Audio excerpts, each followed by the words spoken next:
Hey guys, what's up? It's Jonathan with One Big Impact. I just wanted you guys to see the the double-decker buses. I'm out here in London, England. I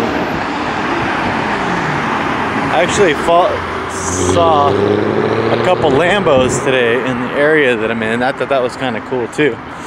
And it's funny because in England you don't really realize that you're in like a high dollar area because everything looks old, but you'll be like walking down the street and like kind of what you think's a rundown neighborhood, you look around and it's like, oh, okay, Bentley, Rolls Royce, Ghost, Lambo, Ferrari, Ghost. It's like, holy shit, where am I?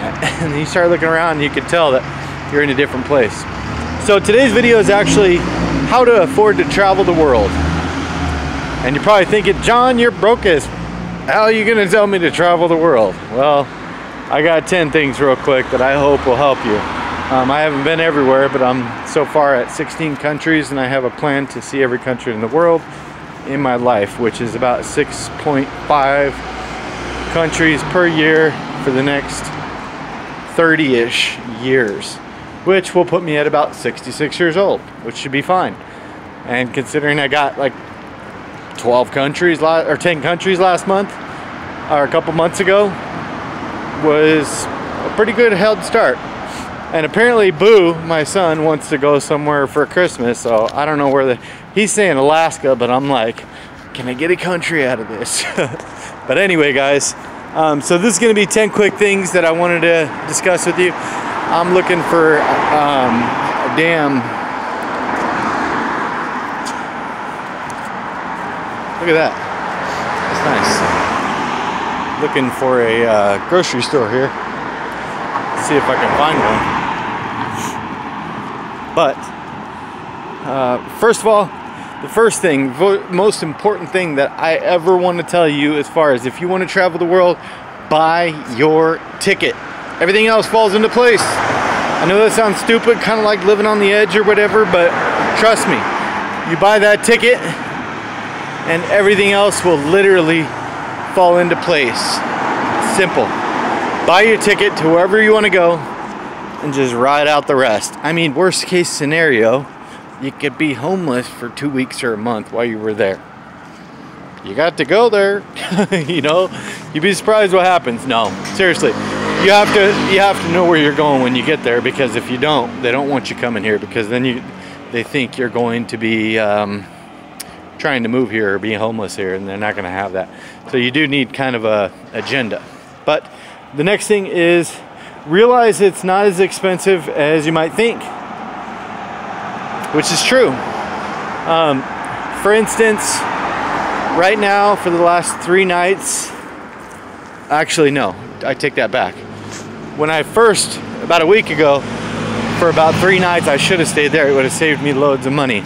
But I have a reason for that. I stayed at a hostel called Home London through Hostels.com, and it was actually $6 a night. Once you transfer that, it was like £6 a night. But once you transfer that, it was like $9 with a free breakfast. $9 a night, which is a really good deal. So the hostel I'm staying in right now is $17 a night. It's a lot nicer. Does not include breakfast. Does not have a common kitchen. But it's like, usually it's a give and take, you know. It's 3 times nicer than the other one. It looks safer and stuff, although there was a slight fight between 6 dudes in my room because there's 67 beds in there, and apparently somebody got mad about a shower. I don't know what the hell was going on. I just walked by and minded my own damn business, I'll tell you that. The next thing is find deals. You will get increasingly better at Google flights and ordering things, finding ways to save money. The more you see, look at that Bentley, see that Bentley, like what the hell, random, like right next to a liquor store. I don't even know why. But I guess these are kind of nice right here though. But I will say that I'm about to cut these guys off. Probably a bad idea, huh? Should I go for it? I'm gonna go for it. Shit, I got a bad foot. I can't run. It's funny because I'm doing stuff that I think I can run and I can't run. So let me be quick about the rest of this part. I'm coming down here. Hopefully there's a grocery store. That's where I'm going, where all those lights are. Find deals.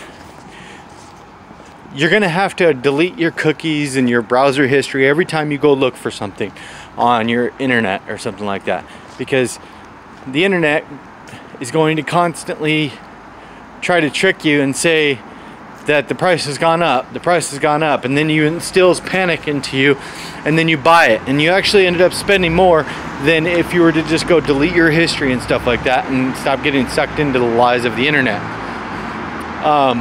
Also, things like Hostel World is almost indefinitely always more expensive than Hotels.com, but it's just they got that word, hostel. So when somebody types in hostel for rent or hostel opening or hostel availability or hostel near me, Hostel World comes up. So they got that. Hotels.com is almost always not in your search in your mind, so they have better deals. I've gotten 90% of my hostels through Hotels.com, and the thing about them that I like most, look at that, it's a cool church. You see the old church?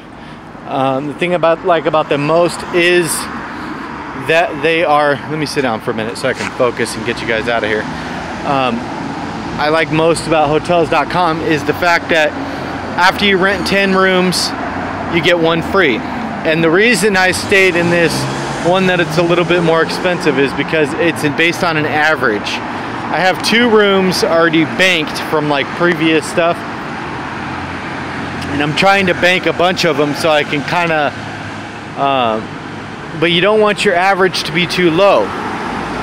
If you rent $9 or $6 rooms, you're gonna have to find a $6 room when you're ready, or it's just gonna give you $6 off or something off of the price.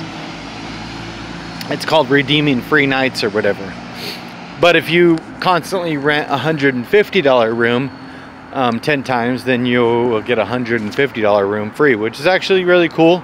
I don't ever rent anything over like usually like 20-30 bucks.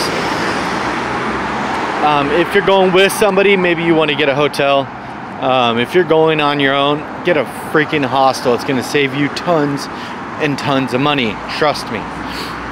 I would never budget over like 15-20 bucks a night for a hostel. That's how cheap it is.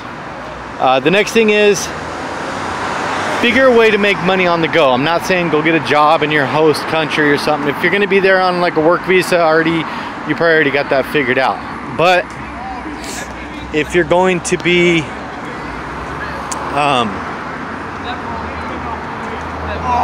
you know, only on the go for like 2-3 months or something like that, then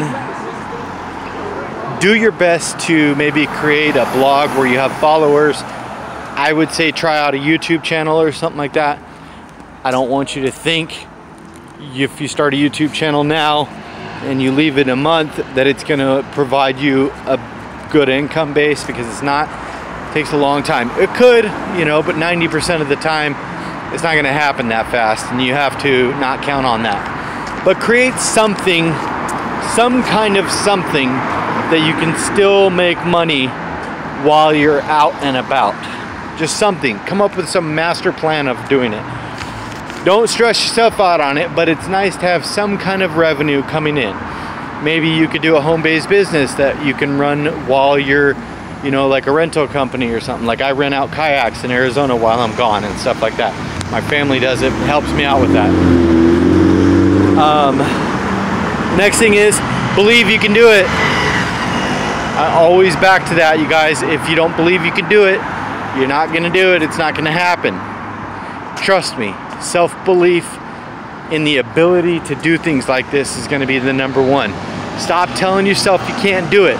Stop being that guy that says, when somebody says, oh, I went to Paris this summer, and you're like, oh yeah, it must be nice. No, you have to say it's going to be nice. I can't wait till that happens to me. I almost walked out in traffic and died. Did you see that? Damn it.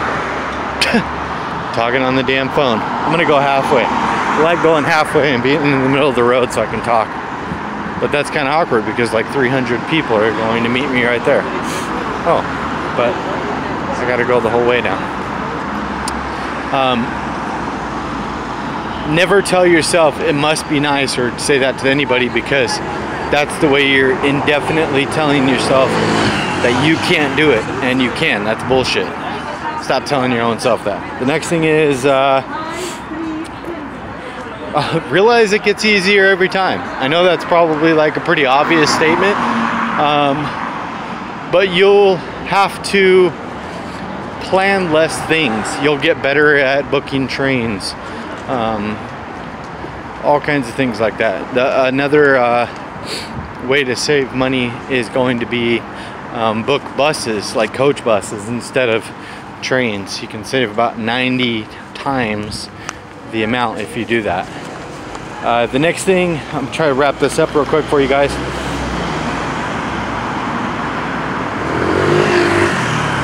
Number 7 is buy your tickets in native countries.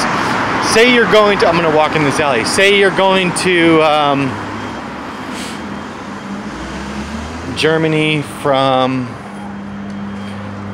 you're going from Germany to Poland. Well, don't buy your ticket when you're in Arizona. Wait till you're in Germany to buy your ticket. And I know that probably sounds stupid and you're like, well, why do you want to do that?